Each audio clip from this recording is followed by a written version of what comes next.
एक महात्मा और वेश्या की कहानी। एक गांव में एक महात्मा रहते थे और उसी गांव में एक वेश्या भी रहती थी। महात्मा जी लोगों को अच्छी अच्छी और ज्ञान की बातें बताते और उधर वेश्या अपने धंधे में ही लिप्त रहती।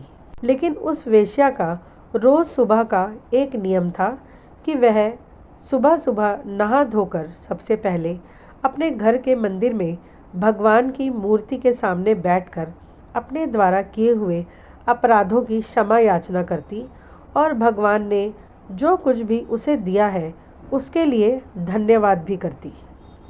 पूजा करने के बाद वह अपने धंधे में लिप्त हो जाती। पूरे गांव में उसके धंधे को लेकर बहुत सी अफवाहें फैलने लगीं। धीरे धीरे यह बात उन महात्मा के कानों तक भी पहुंच गई। एक दिन उन महात्मा ने उस वेश्या को अपने पास बुलाकर उसको समझाया कि तुम जो इस तरह का काम कर रही हो यह बहुत गलत है, इससे तुम्हें बहुत भारी पाप लगेगा, इसलिए तुम इस तरह का धंधा छोड़ दो। वेश्या ने महात्मा जी को कहा कि महात्मा जी, अगर मैं अपना यह धंधा छोड़ दूंगी तो मैं तो भूखी मर जाऊंगी। तब महात्मा जी ने उसे समझाया कि तुम भगवान पर भरोसा रखो, वही तुम्हें भोजन देंगे। तब वेश्या ने उनकी बात मानकर अपना गलत धंधा छोड़ दिया।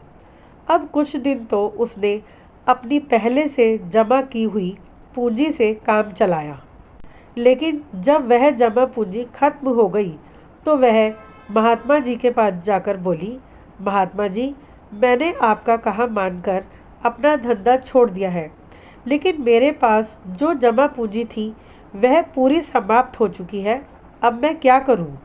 महात्मा जी ने उसे फिर से समझाया कि चिंता मत करो और भगवान पर भरोसा रखो, वह तुम्हें भोजन अवश्य देंगे। महात्मा जी की बात पर भरोसा करके वह वेश्या अपने घर वापस आ गई, लेकिन उसके पास खाने के लिए कुछ भी नहीं था। तब वह चुपचाप भूखे पेट ही सो गई। इसी प्रकार एक दिन बीता, 2 दिन बीते और तीसरा दिन भी भूखे पेट ही रहना पड़ा। लेकिन अब तो भूख उसकी बर्दाश्त से बाहर हो गई।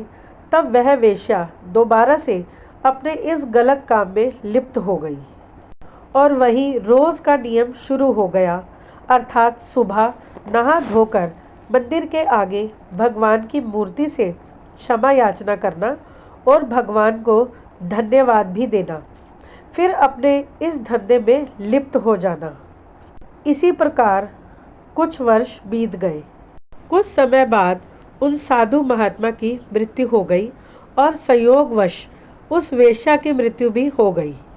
वैदिक धर्म की मान्यता के अनुसार उन दोनों की आत्मा ही उनके शरीर से निकलकर यमराज के दरबार में जा पहुंची। वहां धर्मराज ने उन दोनों के पाप और पुण्य का लेखा जोखा देखने के बाद परिणाम स्वरूप वेश्या को स्वर्ग और उन महात्मा जी को नरक में डालने का आदेश दिया।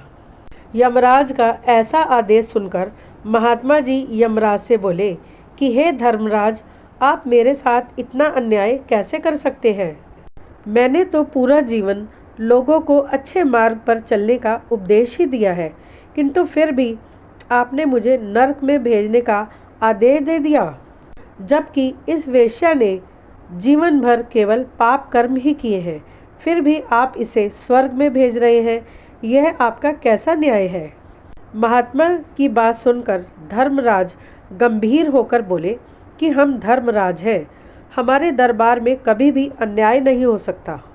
देखो उधर मृत्यु लोक पे आपके शरीर को लोग किस तरह गाजे बाजे के साथ अंतिम संस्कार के लिए ले जा रहे हैं।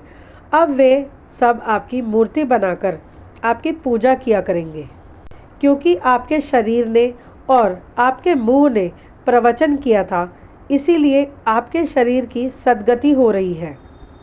लेकिन आपके मन में परमात्मा के प्रति कभी भी वास्तविक प्रेम नहीं था, बल्कि आपके मन में तो पूरे संसार में केवल अपना नाम और प्रसिद्धि पाने की लालसा थी।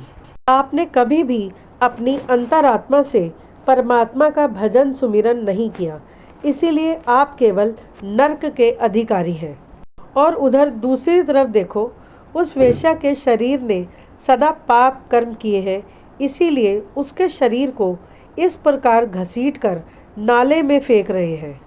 अब उसके शरीर को चील कौवे खाएंगे, जिससे उनका पेट भरेगा। यानी कि मरने के बाद उसका शरीर कुछ जीवों के पेट भरने के काम आ रहा है, किंतु वह अपने उस धंधे पर बैठने से पहले सच्चे मन से भगवान की मूर्ति के सामने बैठकर अपने पापों का प्रायश्चित करती थी। इसीलिए उसकी आत्मा को स्वर्ग प्राप्त हो रहा है, क्योंकि प्रायश्चित करने से और सच्चे हृदय से परमात्मा को एक क्षण के लिए भी याद करने से प्राणी के सारे पाप नष्ट हो जाते हैं। और एक महात्मा होते हुए आप इस बात को भली भांति जानते भी थे, किंतु आपने तो केवल संसार में नाम कमाने का ही कार्य किया और पूरे जीवन आपके ऊपर केवल प्रसिद्धि पाने का भूत ही सवार रहा। इसीलिए जिसने जैसा किया उसे वैसा ही फल मिल गया। प्रेम से बोलो राधे राधे।